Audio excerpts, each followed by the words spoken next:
Hello， 各位观众，大家好，欢迎回到鹦鹉小木，我是 Jack。先跟大家介绍一下其实我们鹦鹉小木也有一位成员，它是一只玄凤鹦鹉。这一只呢，就是我们家的玄凤鹦鹉，它的名字就是叫小布拉。那玄凤鹦鹉呢，它有几个习性是我们认为在跟其他鹦鹉饲养起来比较特别的地方OK， 首先呢，第一个玄凤鹦鹉它的羽屑粉尘跟其他鹦鹉相较起来真的呢会比其他鹦鹉稍微多一些。接下来第二点呢，它在晚上的时候也特别的容易因为一些声响或者是光源呢而感到紧张第三个玄凤鹦鹉它的音乐性真的非常好，非常的会唱歌，而且会吹口哨。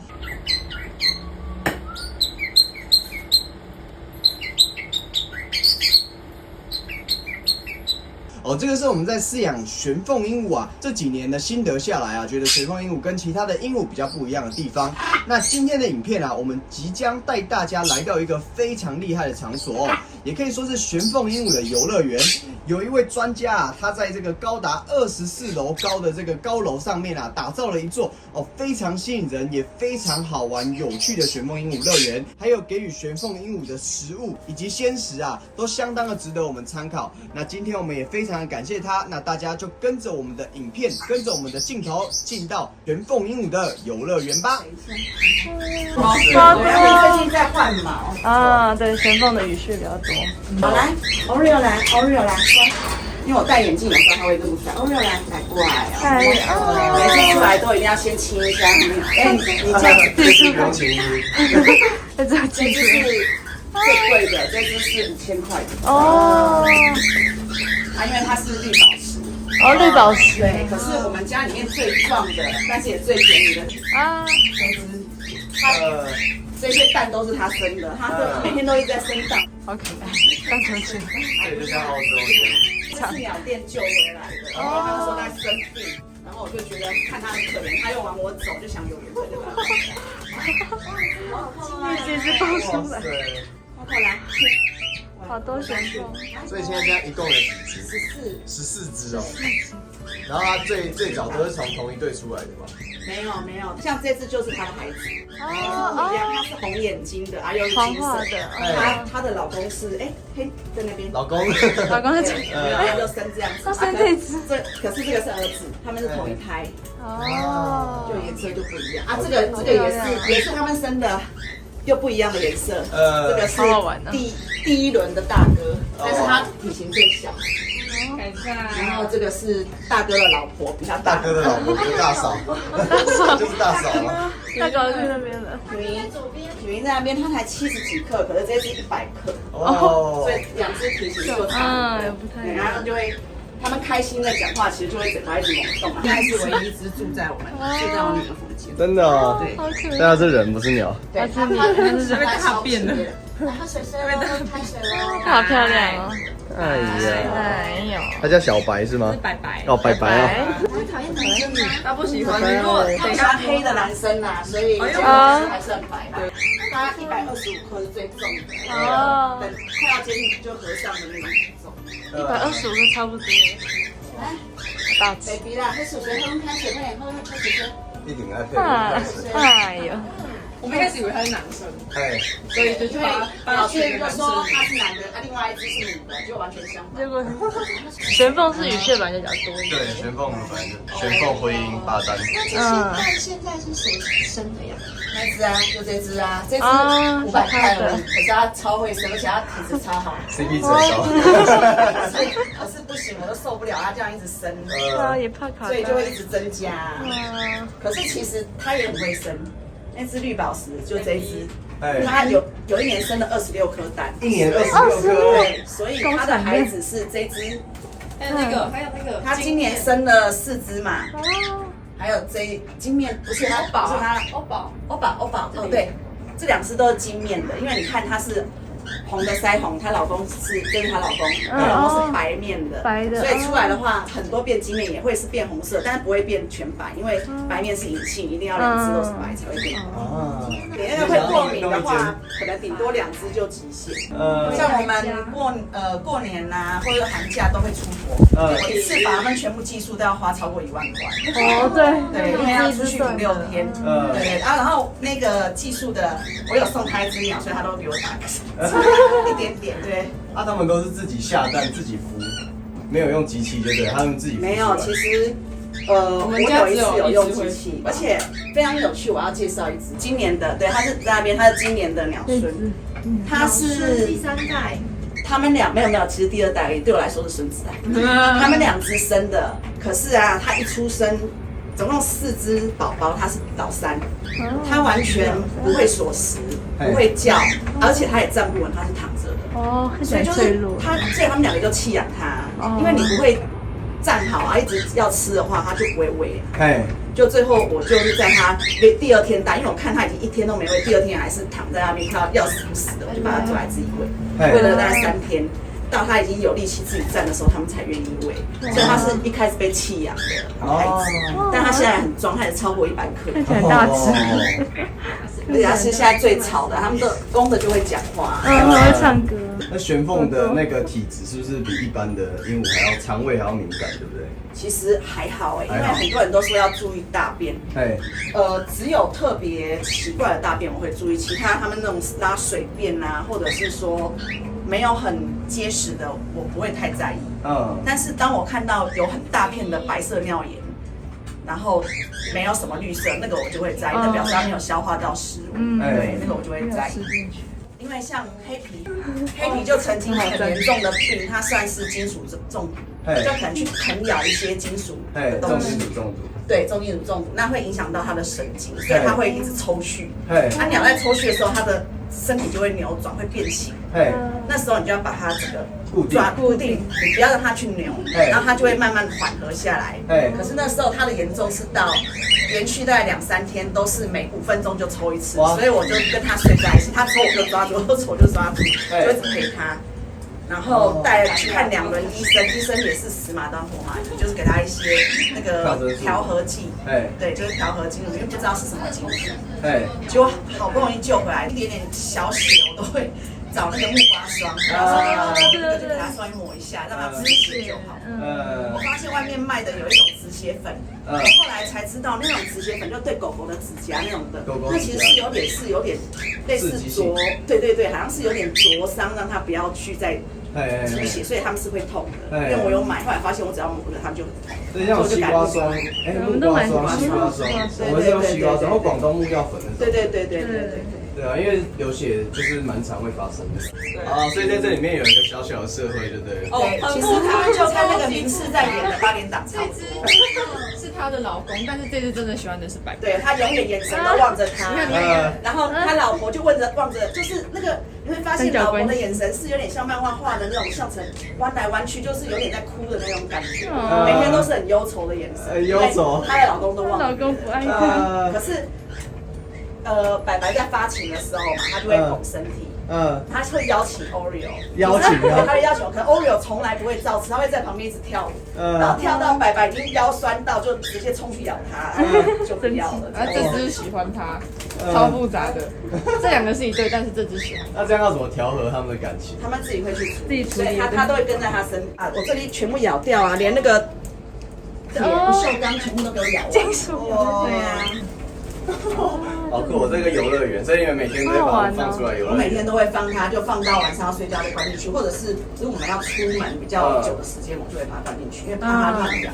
那每天打扫什么也都需要花蛮多时间的。我不会每天扫，因为他们上厕所的范围有控制，可是这边会很脏，所以我今天特别贴了一个胶布，希望他们不要看到就扣它，这样才会比较好清啊。那我整个是要拿水来冲，然后那边搓的。因为我们每天也都要花超多时间1个小时在刷，因为金刚的那个排泄超大。他现在就开心就会拍翅膀，不管旁边有没有鸟被打到这样。那他们平常会需要吃一些什么补品或营养品？我现在电锅里面有一颗蛋，我还没有把它弄凉，然后偶尔给他们吃一些叶菜类，他们很喜欢地瓜叶跟那个青江菜。青江菜跟地瓜叶。对，但是我不常给他们拿，尤其是蛋，因为我们家的母鸟太会下蛋了，只要吃蛋，大概没多久都会下。这只他把我当妈妈，他也是。他跟他哥哥也是差点死掉，他们的父母亲也是阿蒂娜，他叫雅典娜，就是那只珍珠纹的。他可能第一次生他不会喂，然后他就没有一直出来吃饲料去喂宝宝，他就把他们自己拉的便便再把它咬碎喂回去，所以它就变成营养不良。所以我们那时候我们到林口没有把，因为我们平常寒暑假才会来林口，平常日都是住那个三重我公婆家。所以那时候他生小孩，我们就没有把他带出来，结果就有监控看。就发现怎么有一只已经横躺，他脚在那边踹了，我就想不对，然后我就跟我先生说我们要赶回去，这两只已经快没力站不稳了，赶快顾。对，我就赶快救，然后又太小，那时候不会喂，我就马上送到那个好像那个龙江路附近有一个很厉害的大姐，她就帮我养了大概5天，把我们救回来。对，所以她就亲人，她就不亲鸟了，她就都把我当妈妈，这只就很她喜欢黏你。所以他们平常吃青江菜，吃地瓜叶啊，那个后面豆苗，对，发芽，那是鲜食的部分，然后谷物的部分，这个是综合的，对，5颗谷物啊，这个就是一般的那种最便宜的那种和美健，可是人家都说这是蛋黄玉会促使发情，偶尔给他们这个会比较 heavy， 就是比较营养成分比较多瓜子类的，然后这种就当做是1个礼拜可能最多一次的大餐，对，这样大餐，像咸酥鸡一样。对。再说，预备开始。大家有没有听预备开始？啊，解开来是预备开始。你在乱唱，你不要在那里乱唱。他这一首跟那一首把它接在一起。乱唱。然后我教他们唱那个星星公队的一段，然后再加那个圣诞歌，然后黑皮他会说小朋友爱妈妈，黑皮爱妈妈，阿弥陀佛，他会讲一大串不知道什么东西，就只有他特别会讲。然后其他的像他就会说，他会小朋友边小朋友边敬礼，还有皮卡布对，好可爱。所以你们这样养玄凤养很久很久4年多。 4年多，哇，4年多从原本刚开始是从第一只一对，然后开始越来越多，一对的第一对的其中一只大概4个多月就走。所以玄凤最容易，以你的经验最容易遇到的就是重金属中毒的问题。那是乱啃东西，譬如说他们会去咬 USB 线，然后呢，他们会去咬。我之前原本的家有艺术台灯，是那种欧式的，它是有烤漆的，他会可能去咬那个烤漆，它就会有烤吃那个东西。对对，然后我就为了那个把灯都换掉，换成吸力灯。对。所以你也都是自己养，没有在比如说交流贩售之类的。没有，你都自己生自己养的。对对，我会送给真心想养而且他会养的人。是现在已经有感情了，这都没办法，现在都是家人。对啊。对，你看他2只死对头啊，他在生气在吵架。而且他刚是没事自己飞过来吵架的，人家又没有惹你，干嘛这样？好，那不要吵架的，所以他们在这个空间自由恋爱，要吵相爱相杀都是在这个空间。当初那只绿宝石，就有人跟我说，你怎么让它随便配一只很浪费，因为绿宝石也是很刺激，也要配绿宝石才会生绿宝石。可是我就说我这边自由恋爱，我不是要繁殖的，所以他们看顺眼了就直接生，对呀。他们有曾经换配偶过吗？没有，就是说，所以他们也是算忠心耿耿的人。对对，而且就是他们有换，偶尔会去换爱慕对象，换爱慕对象，但是当了主持的就不会换啊。他们只要有结婚的，而且母的啊比较不会介意公的，譬如说我今天如果带公的出去玩，母的没差，但是我一带母的出去，公的就会开始找，它会一直叫。所以平常你们会把它分开带出去玩。对对对，这一只叫做派特，派特它是不是说它的斑纹是派特的，它是阿金娜生的第一血宝宝，可是阿金娜根本那时候不会孵蛋，所以我把刚好 baby 就是绿宝石，它也有生蛋，所以我就把它的蛋拿到那边，所以它是最早出来的那颗蛋，然后绿宝石为了它生出来之后顾它，它把自己的蛋全部弃了，全部开始育种，所以他就把人家的孩子顾大了，他自己的一个都没留到。第一轮的时候，他自己知道这件事吗？他现在听到这件事真相会不会？然后再来就是流泪。再来就是鸟类，其实他们的亲情关，我们玄凤的亲情关系没有很稳固，他们很快就可能，譬如说住个院，像欧宝曾经住院7天，欧宝，他曾经住院7天，回来他也不认识他的父母啦。不认识对，他们也生小孩了。哦，他在凡塞尔住院住6天哦，6天8800。你要说人家都说这个鸟可能一只500、1000，可是当家人的时候你就不会。对对对，真的。对。那你之后还会想要养别的物种吗？其他的鹦鹉，没兴趣看你，这边鹦鹉看了我都好喜欢，但是没办法，因为大鹦鹉那个嘴大，随便跟他们相处一定都会哦，会受对啊伤，都要分开。很危险的受伤。对啊，对真的会。所以在养它们，可能在15、20年内，可能不太会养别的。有没有曾经发生过什么你觉得很难忘的事情？这样？他有一次唱歌，结果把头塞进我嘴巴里。就最近而已啦，对就是他不是会很会唱歌，但是他会吹口哨，然后他很有趣，就刚好他那时候可能在看电视在笑，结果他就吹，他就把头伸到嘴巴里，因为他发现有共鸣的点，里面会有回音，你知道吗？他就这样子，然后他就觉得好玩，他嘴巴一直张开，然后他进去唱，然后他就会伸进去唱歌，然后停的时候出来，再伸进去唱歌，就是那样子很有趣。我都有拍影片，而且他们有一次有被很多那个就是网络媒体报道，有一次我女儿在吹头发，然后所有大概有4、5只玄凤全部她头挡架，你们应该是林口最多的玄凤鹦鹉的，应该吧？那他们晚上会夜惊吗？晚上，但是我觉得我们家的养久了，他们都比较稳，因为我会常常走进来，如果是暗了的状况，因为我这个设置也是那种智能灯，它就是晚上10点半它就可以按，就要睡觉。然后如果我要那时候还要进来洗衣服做别的，我都要先说是妈妈哦，要先讲。你看像她的眼睛呢，都是周边都凸的，因为她老公爱她的方式就每天拔她的眼睛毛，就很奇怪，两个就会互相理毛，可是她就是整个毛就拔掉，就会听到惨叫，可是她还是喜欢。暴力式的恋爱。对啊，她之前也是眼睛曾经生病过，所以他们会遇到什么单眼伤风吗？人家不是讲玄凤？对，她有一次眼睛肿起来，我就有带她去化验，你看她又要开始了，要拔人家眼睛毛。然后化验完不是单眼伤风，可是她的眼睛肿了2个月，大概对2个月才好，然后好了之后就维持肿的状况，医生说这个已经是好的状况了，可是他已经没有办法恢复到原状。所以应该是说养1、2只跟养一群是不一样的养法，对不对？以你的经验来说，不一样，对啊，因为变成你要给他的空间变大，给他的玩具要变多，然后要去协调他们的感情纠纷8点档，对，真的是8点档，然后还要注意像我们这只因为现在才4个多月到5个月，可是他2个多月就被人家霸王硬上弓。他被那个过之后，他的个性就有点转变，我就有发现，因为他本来很亲人，他叫布丁是因为他小时候很亲人，然后都会融化，整个趴着这样扁掉这样。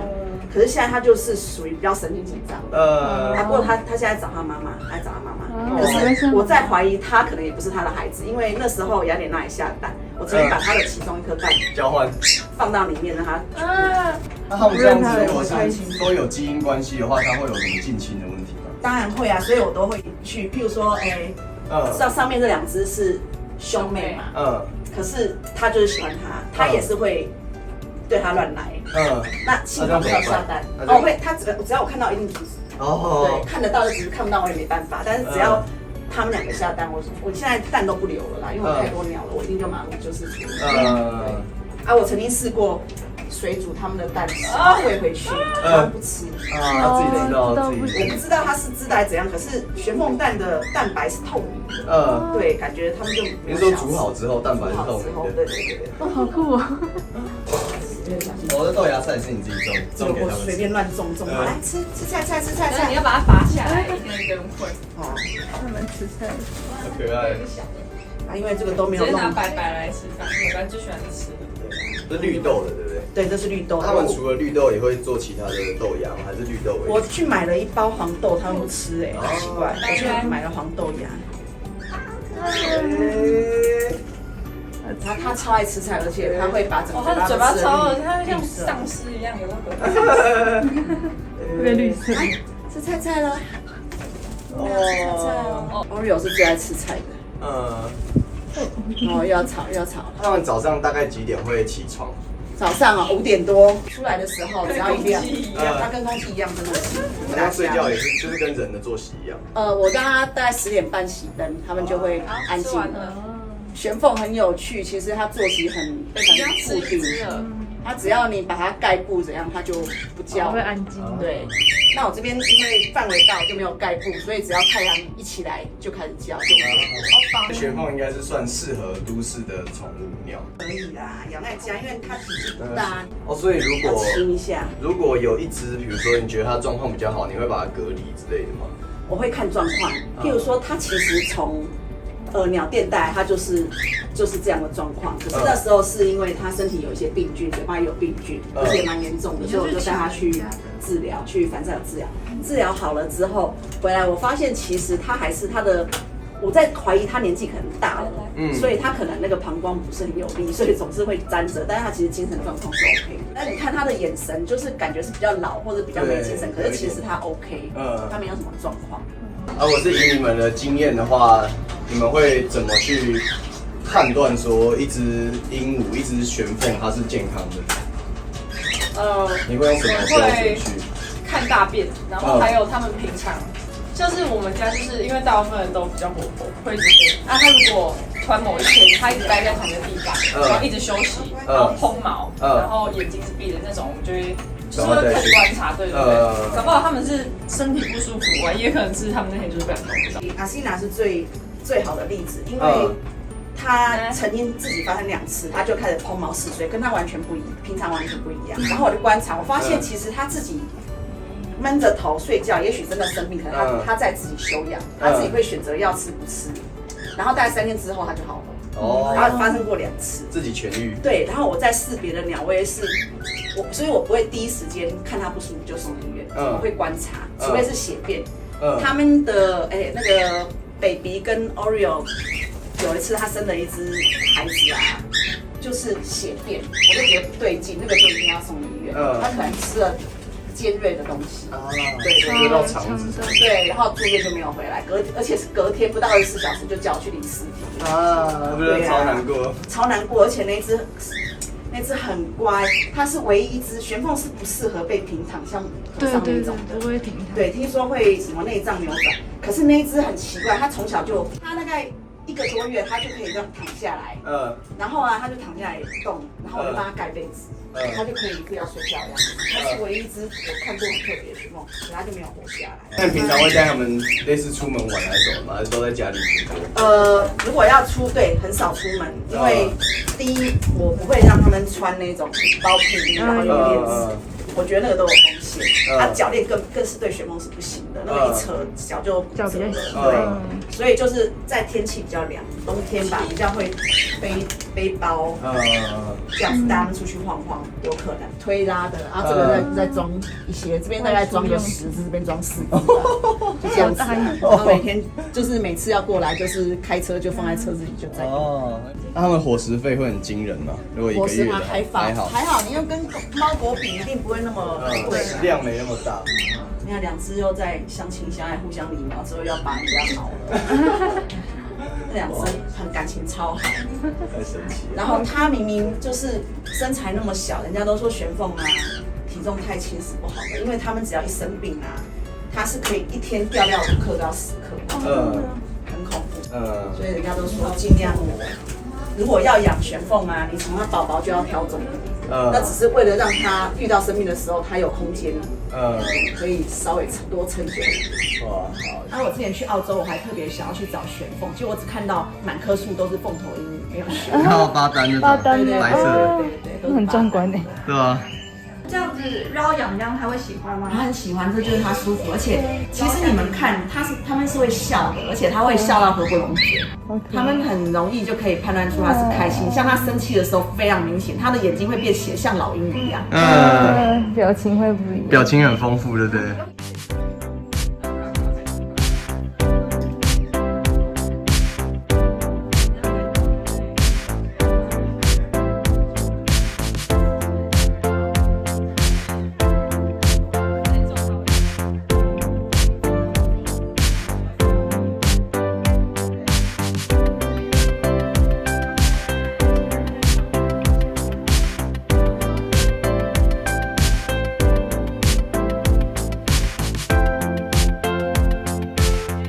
那今天的影片啊，我们带大家来到了这个新北市一个非常神秘的玄凤鹦鹉游乐园。那当然，这个是私人的住家哦，不是就是开放给大家参观的哦。所以我们能够拍摄到这个机会也真的非常的难得。那么如果你们家也是饲养20-30只的鹦鹉哦，或者是呢有什么想要在频道里面跟大家分享的东西，跟大家分享的内容，也都可以寄信跟我们联系。那这个礼拜啊，我们已经送帕萨到宜兰哦，跟简大哥去训练哦，跟简大哥去学习了。那我们家现在目前呢就是 Double 陪着我们啦。那我们也非常的期待在下一支影片跟大家分享我们带帕萨去上学，跟他的同学相处状况，还有跟我们的互动关系哦。那我们就继续锁定鹦鹉小木的频道，我们就继续看下去吧。喜欢我们的影片的话，不要忘记帮我们按赞、订阅、加分享。想要看更多鹦鹉的日常、可爱鹦鹉的片段，也不要忘了订阅我们的频道，开启小铃铛哦。我是 Jack， 那我们就下一次的影片再见啦，晚安，拜拜。